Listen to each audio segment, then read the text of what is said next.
Paz do Senhor, meus irmãos, estamos aqui em mais um EBD em Foco, na Igreja Assembleia de Deus, Ministério do Belém, no campo de São Carlos e Ibaté, presidida pelo nosso pastor presidente, Eli Martins de Souza. Estamos para estarmos estudando a terceira lição deste segundo trimestre, que tem por título o trimestre e o verbo se fez carne, Jesus sob o olhar do apóstolo João. E como comentarista está conosco o pastor Eliano Pires, professor, integrante do corpo docente no campo São Carlos de Ibaté, professor na IBD, estará trazendo para nós um comentário que certamente edificará nossas vidas. Pastor, uma grande alegria tê-lo conosco. Pai do Senhor, pastor Glaucio, amigos, professores e alunos da Escola Bíblica Dominical, é uma alegria estarmos juntos para estudarmos a palavra do Senhor. Benção, pastor, glória a Deus. Também sempre nos apoiando, nosso pastor presidente, Eli Martins de Souza, também a Superintendência Geral do Campo de São Carlos de Ibaté, irmã Elisama Barbosa, também a irmã Jamila Magalhães e também o pastor Plínio Oliveira, são superintendentes do campo, e a tantos irmãos do corpo docente, superintendentes do campo de São Carlos de Ibaté, que têm sempre apoiado e estado conosco nesse importante ministério. Louvamos a Deus, porque nesta lição trataremos, né, pastor Eliano, de um assunto tão importante, que traz por título a verdadeira adoração. Então, certamente você, professor, professora, terá aqui um subsídio importantíssimo que te ajudará bastante na ministração da aula. Que o Senhor abençoe a tua vida, a tua família, a tua classe, em nome de Jesus. Tá bom? Temos aqui também, como a gente sempre indica, o subsídio, né, como o livro de apoio, que é de muita importância você, professor, ter para poder ministrar a aula, porque a lição nem sempre traz todo o assunto esmiuçado, e o livro é de grande ajuda, tá? A revista também, ela traz um conteúdo prático, dinâmico também para a sua aula, e certamente Deus vai estar te abençoando em nome de Jesus, tá bom? Então vamos aqui dar seguimento à aula, tá? Vamos estar fazendo então a leitura do texto áureo desta lição. Está aí no Evangelho de João, capítulo de número 4, versículo 24, o texto áureo desta lição. Deus é espírito e importa que os que o adorem em espírito e em verdade. Texto áureo da lição já começa forte, né, pastor Leandro? Verdade. Texto áureo, texto de ouro da lição, que traz todo o embasamento também da lição que nós estaremos estudando, tá? Na verdade prática, diz assim: adorar significa viver em total rendição a Deus, entregando-nos plenamente a Ele. Glória a Deus. Verdade prática. E a leitura bíblica em classe? Ela está passando para o nosso pastor Eliano Pires e está fazendo a leitura bíblica em classe. Muito bem, pastor Glaucio. Leitura bíblica em classe desta lição está no Evangelho segundo João, capítulo 4, versículos 5 ao 7, versículo 9, 10 e os versículos 19 a 24. Diz assim a palavra de Deus: Foi, pois, a uma cidade de Samaria, chamada Sicar, junto da herdade que Jacó tinha dado a seu filho José. E estava ali a fonte de Jacó. Jesus, pois, cansado do caminho, assentou-se junto da fonte. Era isso quase a hora sexta. Veio uma mulher de Samaria tirar água. Disse-lhe Jesus: Dá-me de beber? Disse-lhe, pois, a mulher samaritana: Como sendo tu judeu, me pedes de beber a mim, que sou mulher samaritana? Porque os judeus não se comunicam com os samaritanos. Jesus respondeu e disse-lhe: Se tu conheceras o dom de Deus, e que é o que te diz, dá-me de beber, tu lhe pedirias e ele te daria água viva. Disse-lhe a mulher: Senhor, vejo que és profeta. Nossos pais adoraram neste monte, e vós dizeis que é em Jerusalém o lugar onde se deve adorar. Disse-lhe Jesus: Mulher, crê-me, a hora vem em que nem neste monte, nem em Jerusalém adorareis o Pai. Vós adorais o que não sabeis. Nós adoramos o que sabemos, porque a salvação vem dos judeus. Mas a hora vem, e agora é, em que os verdadeiros adoradores adorarão o Pai em espírito e em verdade, porque o Pai procura tais que assim o adorem. Deus é espírito, e importa que os que o adorem em espírito e em verdade. Muito bem. Maravilha, pastor. Leitura bíblica em classe para nossa edificação.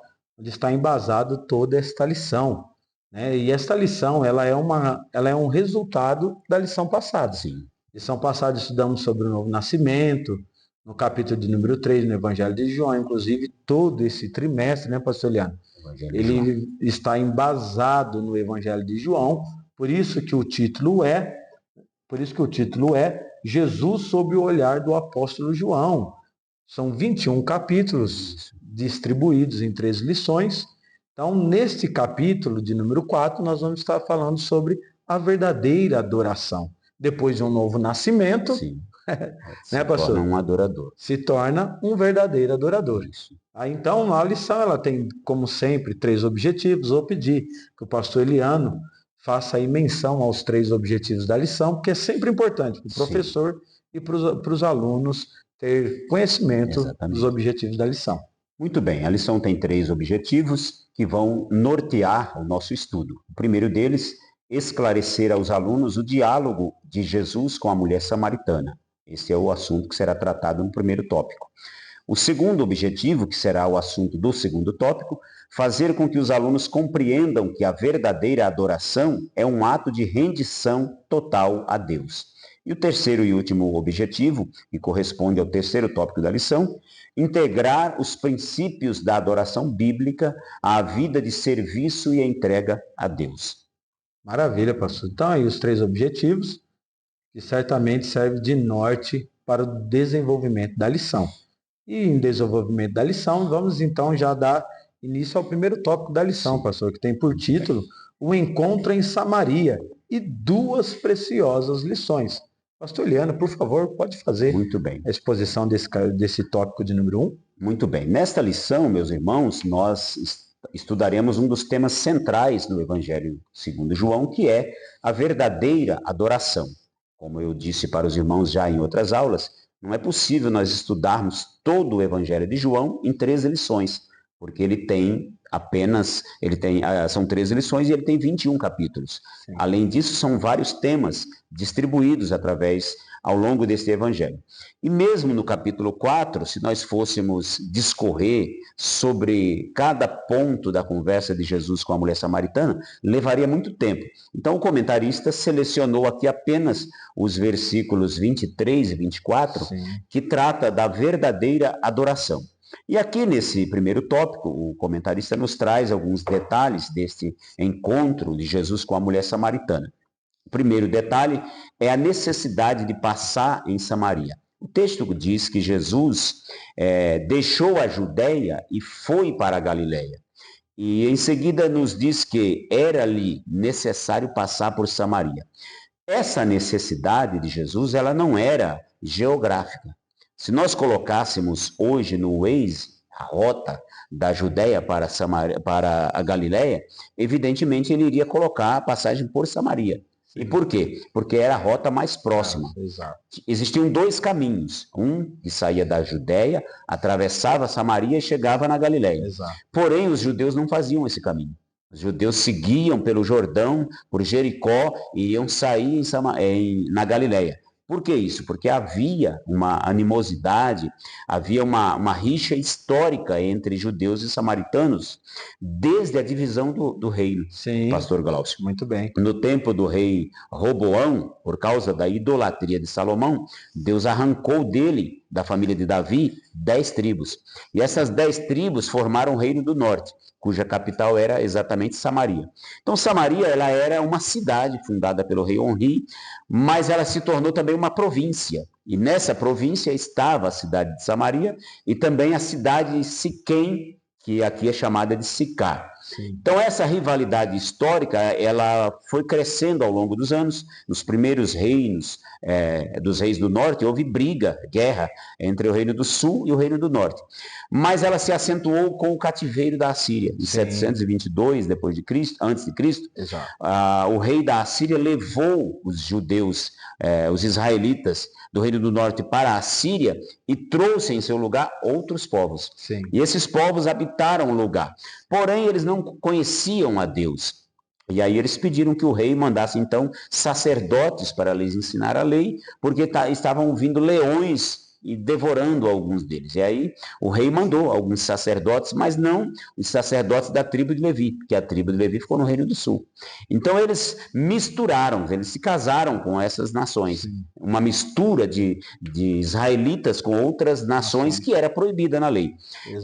No Reino do Sul também aconteceu isso. Só que nos dias de Esdra, Deus mandou que eles desfizessem. Então houve divórcio coletivo ali para desfazer esses casamentos. Mas no Reino do Norte não. Então os samaritanos, eles eram considerados impuros pelos judeus por conta disso, por conta dessa mistura. E aí foi se acentuando, e nos dias de Jesus, eles não se comunicavam. O judeu considerava o samaritano como imundo. E aí eles tinham também uma diferença, que era o lugar de adoração, que nós vamos ver no próximo tópico. A necessidade do ser humano, a necessidade de Jesus passar em Samaria, porque havia ali uma mulher sedenta da água da vida. E Jesus resolveu passar por lá. Era uma mulher que era desprezada por ser mulher. Judeus, para os irmãos terem uma ideia, eles agradeciam a Deus por não ter nascido mulher. Então, eles não tinham muita consideração por mulher. Sim. E em segundo lugar, ela era samaritana, considerada imunda. Em terceiro lugar, ela era uma mulher que não tinha uma boa reputação moral. Ela já estava no 5º casamento. O contexto social de vida dela era muito carente. Exatamente. E espiritualmente ela era muito necessitada. Também. E aí eles tinham uma outra divergência, que era o lugar de adoração. Os samaritanos, eles construíram um templo lá no Monte Gerizim. E ali eles adoravam a Deus ali. Depois esse templo foi destruído, mas eles continuaram peregrinando até este Monte Gerizim, que era o Monte das Bênçãos, e o Monte Ebal era o Monte das Maldições. Mas os judeus não, eles continuavam adorando em Jerusalém. E havia essa disputa no coração da mulher ali, dizendo, mas olha, vocês dizem que o lugar de adoração é Jerusalém, mas os nossos pais adoraram nesse monte, então onde eu devo adorar? Jesus disse para ela, olha, crê-me que a hora vem em que nem nesse monte, nem em Jerusalém vocês vão adorar o Pai, porque o Pai busca os adoradores que o adorem em espírito e em verdade. Então Jesus veio estabelecer uma nova aliança, na qual a adoração não consiste mais em peregrinações a lugares sagrados, sacrifícios ou tradições, mas reside na entrega total do ser humano em espírito e em verdade. Muito bem, pastor. Isso mostra o alvo do Senhor Jesus, né? Buscar verdadeiros adoradores para o adorá-lo. Pastor, nessa contextualização do Senhor muito bem exposta sobre o caminho geográfico, né? A necessidade e o lugar de adoração. Então vamos então para o segundo tópico, que é o ensino de Jesus a respeito da verdadeira adoração, que já inicia o ponto mais ético e moral da adoração, né, pastor? Exatamente. Nesse segundo tópico, o comentarista aborda o ensino de Jesus a respeito da verdadeira adoração. E aí no primeiro subtópico, ele fala sobre a adoração. No contexto da nova aliança, conforme eu falei, a adoração ela não está restrita a um lugar. Porque os samaritanos, eles adoravam somente no monte. Saíam dos seus lares e subiam o Monte Gerizim para peregrinar e adorar ali. Os judeus, por sua vez, adoravam somente em Jerusalém, somente no templo. Eles não tinham o hábito de adorar em qualquer lugar. Mas na nova aliança, Jesus disse que o Pai busca adoradores que o adorem em espírito e em verdade. Em qualquer lugar nós devemos adorar a Deus, em qualquer circunstância. E não precisamos mais de um lugar específico, porque Jesus, ele é o mediador da nova aliança, entre Deus e a humanidade. E ele nos concedeu acesso direto à presença do Pai, quando o véu do templo se rasgou de alto a baixo, quando Jesus estava na cruz. Então, na nova aliança, existem, irmãos, dois extremos que nós devemos evitar. O primeiro deles é a intolerância religiosa. Os judeus praticavam a intolerância religiosa. Eles não conversavam com os samaritanos, não conversavam com gentios de forma alguma. Eles não comiam na casa de gentios. Então nós devemos evitar isso. Nós, como evangélicos, nós precisamos ter um canal de diálogos com pessoas de outras religiões, até para transmitir o evangelho de Cristo. Nós não podemos bloquear. Então Jesus nos ensina isso no contato com a mulher samaritana. Ele poderia ter evitado o caminho de Samaria, como os judeus o faziam, mas ele preferiu, ele tinha necessidade de passar ali e abriu um diálogo com aquela mulher. Inicialmente ela foi hostil a ele. Diz, como que você se atreve, sendo judeu, vir falar comigo e ainda me pedir água? Jesus foi devagarinho, não condenou a situação dela, conjugal, que era uma bagunça. Jesus não falou nada sobre o fato dela ser samaritana e muito menos dela ser mulher. Foi falando até que ela disse, eu vejo que o senhor é profeta. Depois reconheceu que ele era também maior do que Jacó e por último que ele era Messias. Então Jesus salvou aquela alma. E esse encontro foi tão forte, né, pastor, que ela se tornou a primeira missionária do Novo Testamento. Primeira missionária. Né? E é um outro caso, você tocou num ponto importante. Além de salvar aquela mulher, Jesus tinha interesse de salvar a cidade. E ela foi o canal de bênção, a primeira missionária transcultural do Novo Testamento para levar o evangelho das fronteiras da Judéia, vamos assim dizer, para Samaria, que era considerado um povo imundo. E aí Jesus, no segundo tópico aqui, o comentarista apresenta Jesus e a verdadeira adoração. Jesus, ele é a base da nossa adoração. Ele jamais permitiu que os seus seguidores venerassem lugares por onde ele passou. Os islâmicos, por exemplo, eles têm a obrigação de uma vez por ano, os mais pobres, uma vez na vida, pelo menos, ir a Meca, lá onde supostamente o profeta Muhammad recebeu as profecias. Os judeus, eles precisam ir a Jerusalém. Muitas pessoas de outras religiões precisam ir a algum país, mas o cristão verdadeiro não. O cristão verdadeiro, ele é cristão, ele adora a Deus no Brasil, na Itália, na Arábia Saudita, em Gaza, em Israel, em qualquer lugar nós adoramos ao Senhor.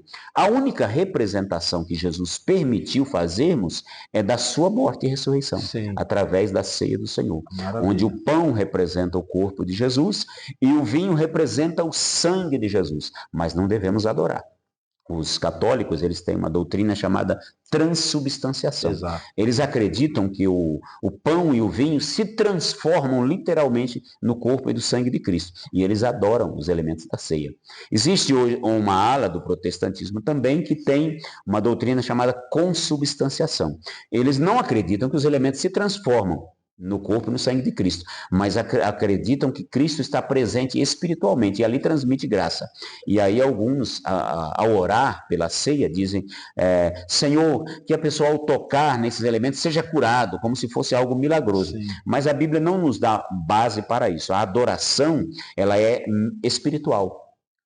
Deus presente em nós espiritualmente. Exato. Nós não podemos ter nenhuma representação física de Deus, nem das coisas espirituais, porque isso se constitui idolatria. Deixa de ser adoração, né? Deixa de ser adoração a Deus e se torna adoração aos ídolos, sejam objetos ou pessoas. Por isso idolatria, né? Isso. É interessante o senhor ter mencionado esse ponto, porque a adoração também é apologética cristã, né? Claro. Adoração a Deus, ao Senhor Jesus, ao Espírito Santo, também é apologética cristã. Então, a adoração genuína, ela deve ser cristocêntrica, né, pastor? Cristo estando no centro e sendo ele o motivo e a causa da nossa adoração, né, pastor? Exatamente. E adoração em espírito significa que é o Espírito Santo que nos impulsiona para adorar. Ninguém consegue adorar Deus da sua própria pessoa. Se qualquer um de nós, eu vou adorar aqui. Não, você só adora se o Espírito Santo se impulsionar. Como o senhor falou no início, você só adora se você nascer de novo. E quem que nos faz nascer de novo? O Espírito Santo. Nascer da água e do Espírito, que foi o que nós estudamos a semana passada. Por isso, no louvor no hino de doxologia em Romanos, 11, 33 em diante, o Senhor fala, né? Porque dele, por ele e para ele são todas as coisas. Glória, pois, a ele, para sempre. Amém. Glória a Deus. Muito bem, pastor. Maravilha essa exposição do senhor no segundo tópico, o ensino de Jesus a respeito da verdadeira adoração. Agora vamos para o tópico de número 3, a adoração bíblica, porque há um modelo de adoração, né, pastor? Verdade. Há um modelo, embora a adoração deve ser espontânea, deve ser sincera. Quando ele diz verdadeira adoração, porque existe um contraste, pastor. Exatamente. Com outras formas de adoração? Sim. Sempre que há na Bíblia a verdadeira ou verdadeira, porque é o falso. Maravilha. Quando a Bíblia fala assim, Jesus diz, eu sou a videira verdadeira, é porque há a falsa videira. Meu Deus. Quando a gente fala o verdadeiro evangelho, é porque há o falso evangelho. ao evangelho judaizante. Nós estudamos no trimestre passado vários evangelhos. Nós estudamos o evangelho dos judaizantes, o evangelho dos gnósticos, o evangelho do nestorianismo, vários evangelhos que são falsos. Com a adoração acontece a mesma coisa. Nós temos aqui nessa lição a verdadeira adoração, mas há a adoração falsa. Aqui nesse tópico nós vamos ver a adoração bíblica. Tem pessoas que dizem assim, cada um adora a Deus do seu jeito. Mas se é assim, para cada um adorar a Deus do seu jeito, por que Nadab e Abiú morreram? Foram fulminados, porque eles entraram no santuário com fogo estranho. Sim. Deus prescreveu na Bíblia a forma de você adorar. Então você não deve adorar de qualquer forma. E aqui nesse tópico, o comentarista nos apresenta aqui algumas palavras hebraicas e gregas que foram traduzidas por adoração. E há também outras que eu trouxe, acrescentei aqui, para ampliar o nosso conhecimento a respeito da adoração. Sim. A primeira delas é a palavra Histarra-Uá. Histarra-Uá. Talvez a pronúncia não seja essa, mas é a palavra que está na lição. É uma palavra hebraica que significa manifestar um temor reverente, admiração e respeito característicos da adoração. Adoração a Deus, irmãos, é algo reverente. Essas adorações extravagantes, adorações assim no sentido, eu vou fazer e acontecer porque eu estou na casa do Pai. Não é assim. No Oriente, eles têm uma reverência muito grande com a adoração, mesmo nas falsas adorações. Um judeu, por exemplo, para ele adorar, ele tira o chinelo, ele se curva até o chão. Da mesma forma o muçulmano. A expressão de adoração também é reverência. Exatamente. Né, então, quando eu vejo, às vezes, algumas adorações extravagantes, eu fico pensando, puxa, essa pessoa não entendeu nada do que é adoração. Existe ainda uma outra palavra hebraica traduzida por adoração, que é shahá. Escreve shaká, mas é shahá que pronuncia. Ela significa prostrar-se, inclinar-se, prestar reverência, suplicar humildemente, abater-se ou adorar. O significado original dessa palavra, veja a profundidade disso, pastor. Era curvar-se diante de um rei ou de um superior e prestar-lhe reverência. Está lá em Jó, capítulo 1, versículo 20. Sim. Essa palavra está lá, shahá. Jó, depois de perder 10 dos seus filhos no mesmo dia, ele tinha 10 filhos. No mesmo dia de desastres naturais, morreram todos. Um chegava e dizia, seu filho primogênito, a casa caiu por cima, matou seus filhos. Um por um. Aí o fogo queimou as ovelhas. Outros levaram o gado. Uma desgraça após a outra. Além do luto, também a falência, né, pastor? Faliu economicamente um homem que era o mais rico do Oriente. Um homem que era respeitado, de repente ele se viu sem filhos, sem patrimônio algum. E o que ele fez? Shahá. Ele prostrou-se em terra e disse assim uma palavra maravilhosa, que eu costumo ler esse versículo em velórios. Às vezes, quando eu vou, sou convidado para dar uma palavra num velório, eu costumo ler esse versículo, que diz assim, o Senhor deu e o Senhor tomou. Bendito seja o nome do Senhor. Então, a adoração a Deus é isso. Em qualquer circunstância, você se curvar diante de Deus e dizer, bendito seja o nome do Senhor. No grego, há pelo menos 3 palavras. Proskineu, que é o correspondente a shahá, a palavra grega que significa também curvar-se, beijar, como um cachorro lambendo a mão do seu dono. Um cachorro, você vai corrigi-lo, de repente você até dá um tapinha nele para ele obedecer e tal, ele lambe a sua mão. Ele não morde o dono, um cachorro bem treinado. Então, adorar a Deus é isso. Mesmo quando Deus te coloca na prova para te ensinar alguma coisa, você se curva diante dele e adora o seu santo nome. Isso é adoração. Proskineu e shahá, ela só pode ser aplicada a Deus. Por isso que Jesus disse a Satanás, adorarás ao Senhor teu Deus e só a ele servirás. Mas existem também outras palavras gregas. A palavra latreia, de onde vem a palavra idolatria, ela é uma palavra que significa servir, mas servir no sentido de prestar culto, fazer um serviço sagrado ao Senhor. E quem não serve para servir, não serve. É uma frase interessante. Porque servir aqui não é apenas prestar serviço. Porque existem pessoas na igreja que prestam serviço. Mas não adoram, né? Não são servos. Não estão no lugar que Deus quer que eles estejam. Nós estamos aqui fazendo isso aqui, latreia. Nós estamos servindo ao nosso Deus, mas nós estamos servindo porque nós somos servos. porque o pastor nos colocou aqui. Se fôssemos para nós escolhermos na igreja o que nós vamos fazer, isso não é latreia, isso não é serviço sagrado, isso é trabalho. Você está fazendo um bom trabalho, maravilha, mas você não é servo. O servo é aquele que Deus fala assim, eu quero você aqui. Você não gosta de fazer aquilo, mas você vai. E dá o melhor, né? E dá o melhor de si. Por isso que se torna adoração. Isso. Eu acho bacana, o senhor disse isso, vem até o coração, Paulo e Silas na prisão, né, exatamente. Adorando a Deus. Eles ali, naquela circunstância, terem sido açoitados, acusados, injustamente, lançados na prisão, quer dizer, envergonhados para a praça pública. Sim. E o texto diz que perto da meia-noite eles cantavam e oravam. E os outros presos escutavam. Então veja bem, era algo espontâneo, independente da circunstância, como exatamente. O senhor falou de Jó. Então, essa definição da adoração, como no subtópico 2, menciona bem, né, pastor? Adoração como o ato de rendição a Deus, pastor. Exatamente. Essa adoração como ato de rendição é a palavra grega proskineu e a palavra hebraica shahá. Maravilha. Que é quando você... adoração, muita gente confunde com cantar. Não é a mesma coisa. Muito bem. Você adora enquanto canta, mas nem todo cântico é adoração. Você adora sem cantar também. Você adora pregando, você adora ensinando a palavra de Deus, porque a adoração aqui nesse sentido, ela não está relacionada ao serviço, ao que você faz a Deus, mas ao fato de você se render a Ele e fazer como disse Isaías: eis-me aqui, envia-me a mim, Senhor. Adoração, no sentido de proskineu, é isso. É quando o adorador se curva diante da majestade de Deus, reconhece a própria insignificância e tributa a Deus toda honra, glória, louvor, exaltação e majestade. Bem, é por isso que os narcisistas e os soberbos jamais adoram. Um querubim ungido, que se transformou em Satanás, o problema dele foi isso. Ele era soberbo e ele quis ser semelhante ao Altíssimo. Ele disse: eu vou fazer a minha morada acima das estrelas. Ele foi expulso do céu e com ele uma terça parte dos anjos, porque o soberbo jamais se rende a Deus. Temos também a adoração como um ato de serviço a Deus, que é o caso de latreia, que é quando você presta um serviço sagrado a Deus e você também está adorando.